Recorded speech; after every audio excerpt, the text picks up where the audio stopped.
चुनावी मंच हो या एक्टर का पंच, फटाक 30 सेकंड में खबर डाउनलोड कीजिए तक ऐप। नमस्कार, आप देख रहे हैं यूपी तक और मैं हूं रजत सिंह। उत्तर प्रदेश में चुनाव की शुरुआत हो चुकी है। 5वें चरण के चुनाव हो रहे हैं। ऐसे में तमाम ऐसे दिग्गज हैं जो इस बार अपनी किस्मत विधानसभा चुनाव में आजमा रहे हैं। कई राजा महाराजा, कई ऐसे दिग्गज जो निर्दलीय जीतते आए हैं, उनकी भी दाव एक तरीके से साख पर लगी हुई है। हम बात करेंगे 5वें चरण के चुनाव की, जहां पर कई ऐसे दिग्गज हैं जो लगातार जीतते आ रहे हैं और उनको चुनौती इस बार काफी कड़ी मिल रही है।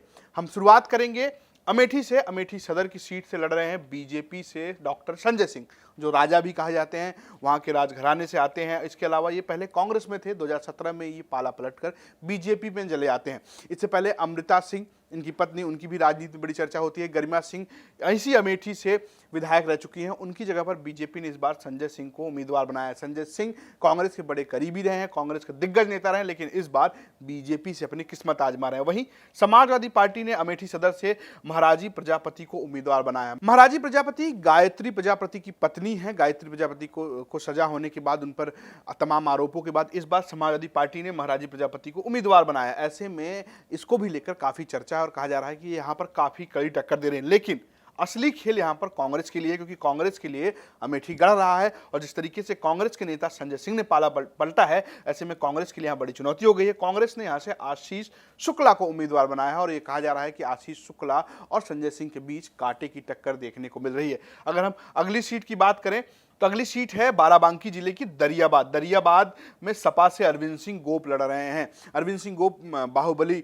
कोट अनकोट बाहुबली किस्म के नेता हैं और एक बार फिर वो दरियागंज से चुनावी मैदान में पिछली बार भी थे, लेकिन उन्हें बीजेपी के सतीश शर्मा से हार का सामना करना पड़ा था। लेकिन इस बार अरविंद सिंह गोप ऐसा लग रहा है कि वो काफ़ी कड़ी टक्कर दे। पिछली बार की अगर हम 2007 की भी बात करें तो उन्होंने काफ़ी कम अंतर से ही अपना चुनाव गंवाया था। ऐसे में इस बार बीजेपी के सतीश शर्मा के लिए चुनौती इसलिए भी है क्योंकि निर्दलीय रितेश सिंह उम्मीदवार मैदान में आ गए हैं। वहीं निर्दलीय रितेश सिंह के उतरने से अरविंद सिंह गोप का खेल थोड़ा बिगड़ता हुआ नजर आया, क्योंकि ये पहले समाजवादी पार्टी से टिकट मांग रहे थे, लेकिन ऐन वक्त पर टिकट न मिलने पर इन्होंने पाला पलट लिया। अब एक किस्म से यहाँ पर चुनाव जो है वो त्रिकोणीय हो गया है। अगर हम अगली सीट की बात करें, अगली सीट है प्रतापगढ़ जिले की कुंडा। कुंडा का गुंडा है और तमाम ऐसे नारे गढ़े जाते रहे हैं कुंडा की राजनीति में, क्योंकि यहां से चुनाव लड़ते हैं रघुराज प्रताप सिंह उर्फ राजा भैया।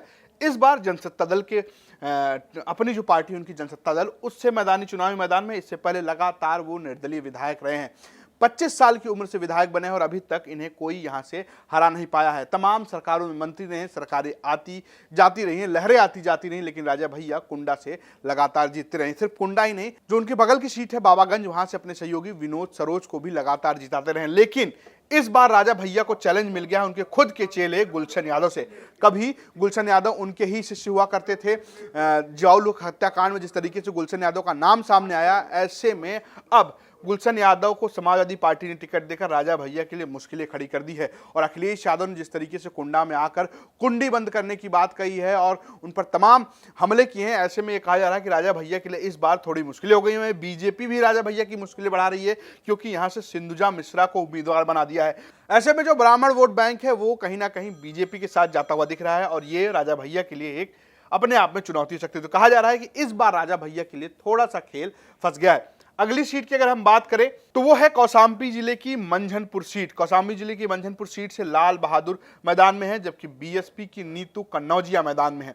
वहीं समाजवादी पार्टी ने इंद्रजीत सरोज का मैदान उतारा है। इंद्रजीत सरोज समाजवादी पार्टी के पुराने नेता हैं और जिस तरीके से चुनाव से पहले अखिलेश यादव इनकी तरफदारी करते नजर आए हैं, तो ऐसे में सीट महत्वपूर्ण हो जाती है। लेकिन लाल बहादुर और नीतू कन्नौजिया के मैदान में आने से इंद्रजीत सरोज के लिए इस बार काफी मुश्किलें नजर आ रही हैं।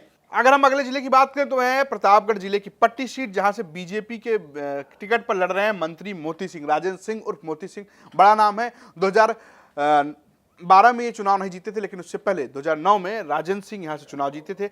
लगातार इस सीट पर प्रतिनिधित्व करते रहे, बीजेपी के बड़े चेहरे माने जाते हैं। लेकिन इस बार जो उनको टक्कर मिल रही है वो राम सिंह पटेल से। राम सिंह पटेल ददुआ के भतीजे के बेटे बताए जाते हैं। ऐसे में जो पटेल वोट बैंक है या कहें कुर्मी वोट बैंक है, वहां पर प्रतापगढ़ में उसकी अच्छी खासी संख्या और इस सीट पर भी उसका महत्व है।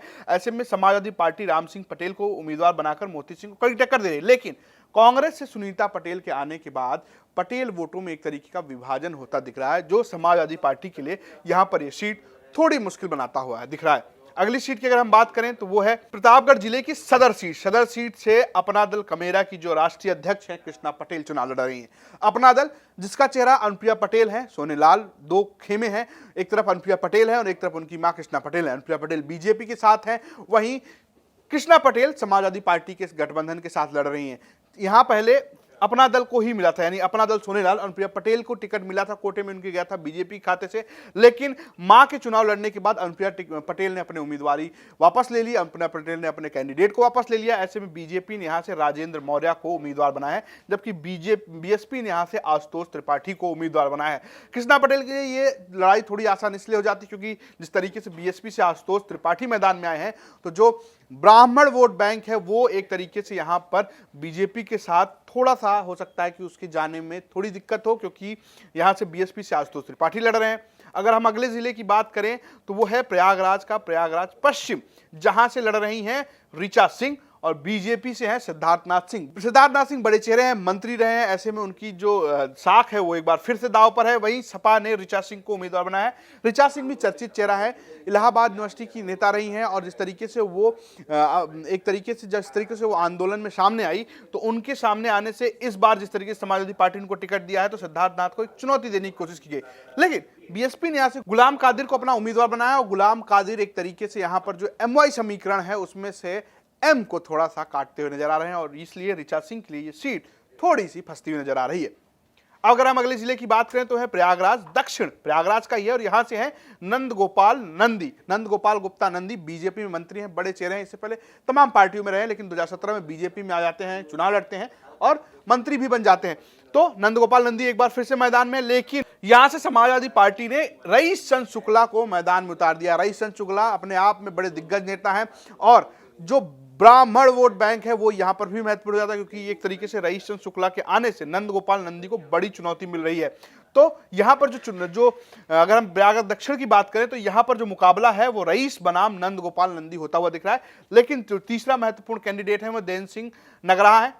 देवेंद्र सिंह नगराहा के आने से बीजेपी का जो कथित अपर कास्ट वोट है उसमें थोड़ा सा डेंट होता हुआ दिख रहा है और इसका फायदा यहां पर रईस चंद को मिल सकता है। अगली सीट की अगर हम बात करें तो वो है प्रतापगढ़ की रामपुर खास सीट। जिस तरीके से प्रतापगढ़ में कुंडा है राजा भैया के लिए, ठीक उसी तरीके से रामपुर खास है प्रमोद तिवारी के लिए। प्रमोद तिवारी 1980 से लगातार इस सीट पर जीतते आए। 2017 में उन्होंने अपनी बेटी अनुराधा मिश्रा को मैदान में उतारा और वो भी चुनाव जीत गए। अनुराधा मिश्रा कांग्रेस से इस बार फिर से उम्मीदवार है। यहां से अनुराधा मिश्रा को वहां पर मोना मिश्रा के नाम से भी जाना जाता है। वहीं बीजेपी ने नागेश प्रताप सिंह उर्फ छोटे सरकार को उम्मीदवार बनाया है। छोटे सरकार पिछली बार भी अनुराधा मिश्रा के खिलाफ चुनाव लड़े थे और बहुत ही कम वोटों के मार्जिन से चुनाव हार गए थे, लेकिन इस बार बीजेपी ने पूरी ताकत इस सीट पर झोंक रखी है। यानी जो कांग्रेस से कुछ एक गढ़ हैं जिनमें से रामपुर खास भी एक है, उसको भी तोड़ने की कोशिश है, लेकिन बीएसपी ने यहां से बांकेलाल पटेल को उम्मीदवार बनाया है। बांकेलाल पटेल के आने से जो कुर्मी वोट बैंक है, जो माना जा रहा है कि अपना दल के साथ होने से थोड़ा बीजेपी के साथ जा सकता है, थोड़ा सपा के साथ जा सकता है, तो यहां पर बांकेलाल पटेल दोनों पार्टियों को कुछ ना कुछ नुकसान कर सकते हैं। यानी कि कांग्रेस को भी नुकसान कर सकते हैं, बीजेपी को नुकसान करते हैं, लेकिन ज्यादा नुकसान बीजेपी को हो सकता है। ऐसे में अनुराधा मिश्रा के लिए इस पूरे जो तगड़ी फाइट है उसमें थोड़ी सी राहत होती हुई दिख रही है। अगले जिले की अगर हम बात करें तो वह बहराइच की सदर सीट। यहां से बीजेपी की मंत्री अनुपमा जायसवाल मैदान में है, बीएसपी से नईम खान है और सपा से यासर शाह पूर्व मंत्री भी रह चुके हैं, एक बार फिर से मैदान में है। तो वो एक तरीके से यहां पर मंत्री बनाम मंत्री की जो टक्कर है वो बहराइच की सदर सीट पर देखने को मिल रही है। तो जिस तरीके से हम बात करें हॉट सीट की, लेकिन चलते चलते एक और हॉट सीट है जिसकी चर्चा जरूरी होती है, वो है सिराथू से मैदान में है केशव प्रसाद मौर्य और उनको टक्कर दे रही हैं अपना दल कमेरा की पल्लवी पटेल। अनुप्रिया पटेल की बहन है और एक जो इस तरीके से वो सिराथू में मैदान में आई हैं, तो एक तरीके से पटेल बनाम मौर्य की जो लड़ाई है वो सिराथू में देखने को मिल रही है और बीजेपी को एक तरीके से वहां पर कांटे की टक्कर भी मिल रही है। और अगर आप देखें कि अनुप्रिया पटेल की बहन के मैदान में आने से एक तरीके से जो पटेल वोट बैंक है उसको सांकेतिक तौर पर समाजवादी पार्टी अपने पाले में लाने की कोशिश कर रही है और वही एक तरीका है जिस तरीके का इस्तेमाल एक तरीके से मैनपुरी के करहल में बीजेपी ने किया था, जहां से उन्होंने एसपी सिंह बघेल को मैदान में उतारा। ठीक इसी तरीके से समाजवादी पार्टी ने पल्लवी पटेल को केशव प्रसाद मौर्य के सामने उतारकर एक सांकेतिक संदेश देने की कोशिश की है। तो ये रही बात पांचवें चरण की वो तमाम दिग्गज जिनकी साख दांव पर लगी है और क्या वो हारेंगे, क्या जीतेंगे, या कौन जीत रहा है यूपी? इस सवाल का अगर आप जवाब जानना चाहते हैं तो देखते रहिए यूपी तक। नमस्कार।